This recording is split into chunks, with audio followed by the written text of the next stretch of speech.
안녕하세요. 저는 여러분의 과학에 대한 궁금증을 해결해 드릴 꾹쌤입니다. 오늘은 중학교 3학년 과학 9강 감각기관 중 시각, 청각에 대해 공부해 보겠습니다. 우선 눈에 대해 알아볼 거예요.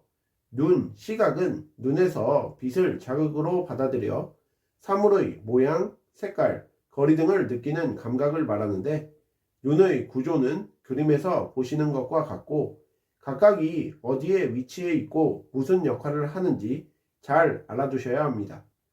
먼저 유리체는 눈 속을 채우고 있는 투명한 물질로 눈의 형태를 유지해주고, 홍채는 동공의 크기를 조절하여 눈으로 들어오는 빛의 양을 조절해주며, 각막은 홍채의 바깥을 감싸는 투명한 막을, 동공은 눈 안쪽으로 빛이 들어가는 구멍을 말합니다. 수정체는 볼록렌즈 모양으로 빛을 굴절시켜 망막에 상이 맺히게 하고, 선모체는 근육으로 되어 있으며 수정체의 두께를 조절하고, 공막은 눈의 가장 바깥을 싸고 있는 막으로 흰자 위에 해당하며 눈의 형태 유지, 내부 보호의 역할을 담당하고요. 이에 더해 망막은 상이 맺히는 곳으로 빛을 자극으로 받아들이는 시각세포가 존재하며, 황반은 시각세포가 많이 모여있는 부분으로 이곳에 상이 맺히면 선명하게 보이고, 맹점은 시각신경이 모여 나가는 곳으로 시각세포가 없어 상이 맺혀도 보이지 않게 됩니다. 맥락막은 검은색 색소가 있어 눈 속을 어둡게 하며, 시각신경은 시각세포에서 받아들인 자극을 뇌로 전달하고요. 시각은 빛, 각막, 수정체, 유리체, 망막의 시각세포, 시각신경, 뇌를 거치며 성립하게 되고, 눈의 조절작용은 밝기에 따른 동공의 크기 변화, 거리에 따른 수정체의 두께 변화, 이렇게 두 가지가 있는데, 먼저 홍채의 크기에 따라 동공의 크기가 변하여 눈으로 들어오는 빛의 양이 조절.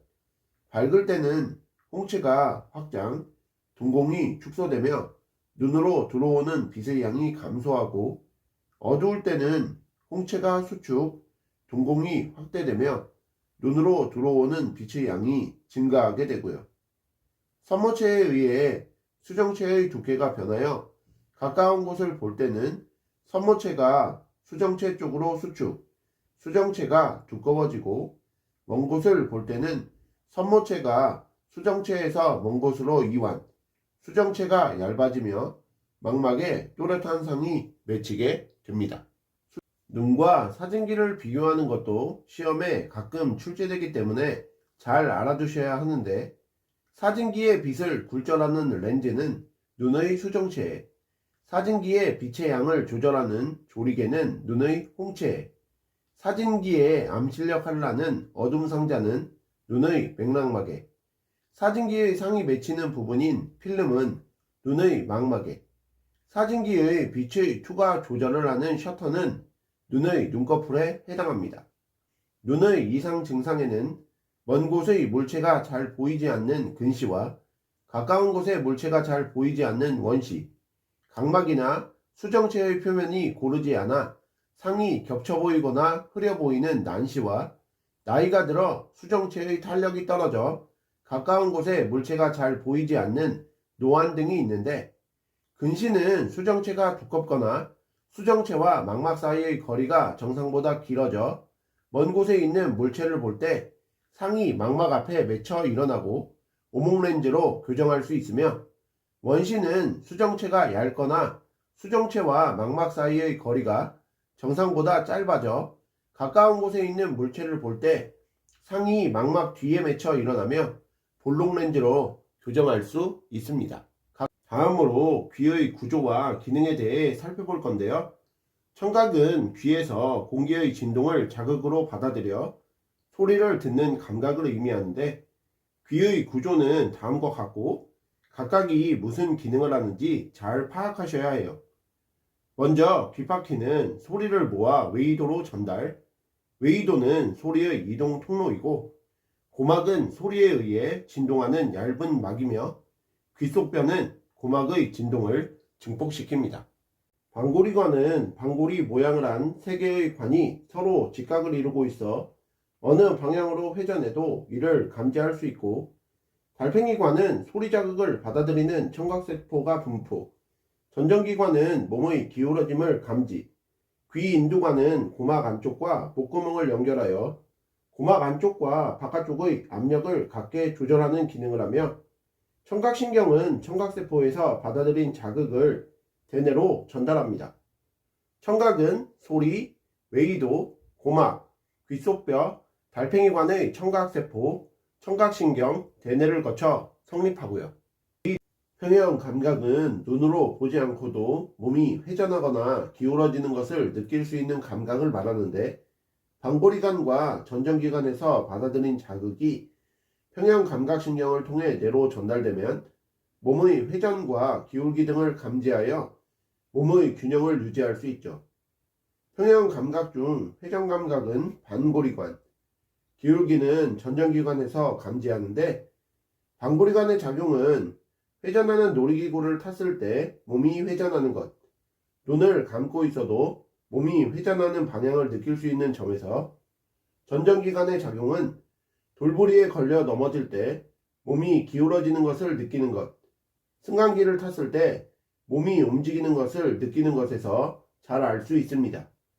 평형 감각은 자극, 반고리관, 전정기관, 평형 감각 신경, 소뇌를 거쳐 성립하고요. 자, 그럼 오늘 배우신 내용을 바탕으로 문제 풀어볼게요. 1번. 그림은 사람 눈의 구조를 나타낸 것이다. A, E는 각각 각막, 망막, 홍채, 맹점, 수정체 중 하나이다. 이에 대한 설명으로 옳은 것은 이라는 문제인데요. 자, 지금 그림을 보시면 A는 각막, B는 수정체, C는 홍채, D는 맹점, E는 망막임을 알 수 있는데요. 이를 바탕으로 보기를 살펴보면 1번 A는 동공의 크기를 조절한다. 이것은 잘못된 표현이죠. 동공의 크기를 조절하는 것은 홍채가 담당하는 것이지 각막이 담당하는 것이 아닙니다. 2번 B에 의해 눈으로 들어오는 빛의 양이 조절된다. 자, 눈으로 들어오는 빛의 양을 조절하는 것은 홍채가 담당하는 것이지 수정체가 담당하는 것이 아니죠. 그러므로 2번도 잘못된 표현이고요. 3번 C는 B의 두께를 조절한다. 자, B 수정체의 두께를 조절을 하는 것은 선모체가 담당하는 것이지 홍채가 담당하는 것이 아니죠. 3번도 잘못됐고요.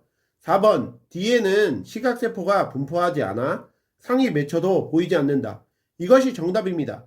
맹점에는 시각세포가 분포하지 않아 상이 맺혀도 보이지 않죠. 5번 이에 의해 눈의 형태가 유지된다. 눈의 형태는 유리체에 의해서 유지되는 것이지 망막에 의해서 유지되는 것이 아니므로 5번도 잘못된 표현입니다. 그러므로 1번 문제의 정답은 4번이 되겠네요. 2번 문제도 풀어볼게요. 그림은 조건에 따른 동공의 크기 변화를 나타낸 것이다. 동공의 크기가 위와 같이 변화된 까닭으로 옳은 것은 이라는 문제인데요. 1번 먼 곳을 보다가 가까운 곳을 보았다.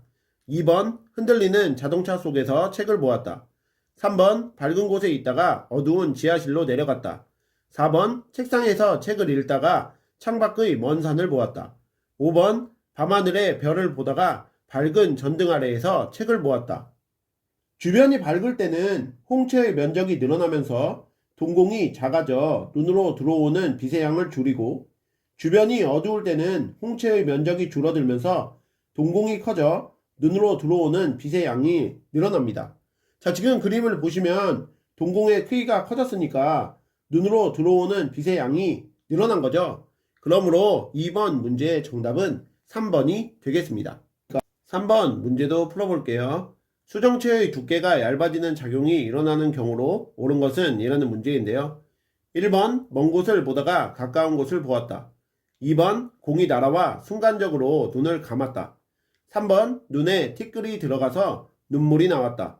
4번 책을 보다가 먼 산의 경치를 바라보았다. 5번 빛이 약하게 밝혀진 손전등을 눈에 비추었다. 자, 먼 곳을 볼 때는 선모체가 이완하여 수정체의 두께가 얇아지고, 가까운 곳을 볼 때는 선모체가 수축하여 수정체의 두께가 두꺼워진다고 공부하셨던 거 기억나시죠? 지금 문제에서 수정체의 두께가 얇아졌다고 했으니까 먼 곳을 보는 경우가 정답이 됩니다. 그러므로 3번 문제의 정답은 4번이 되겠네요. 오늘의 마지막 4번 문제도 풀어볼게요. 청각의 전달 경로로 옳은 것은 이라는 문제인데요. 자, 우리 청각의 성립 경로는 소리, 웨이도, 고막, 귓속뼈, 달팽이관의 청각세포, 청각신경, 대뇌를 거쳐 성립한다라고 배웠던 거 기억나시죠? 그러므로 4번 문제의 정답은 1번의 소리, 귓바퀴, 고막, 귓속뼈, 달팽이관, 청각세포, 청각신경, 대뇌가 되겠습니다. 이상으로 중학교 3학년 과학 9강 감각기관 중 시각, 청각에 대해서 공부해 보셨는데요. 복습 열심히 하시고 다음 시간에 뵙겠습니다. 감사합니다.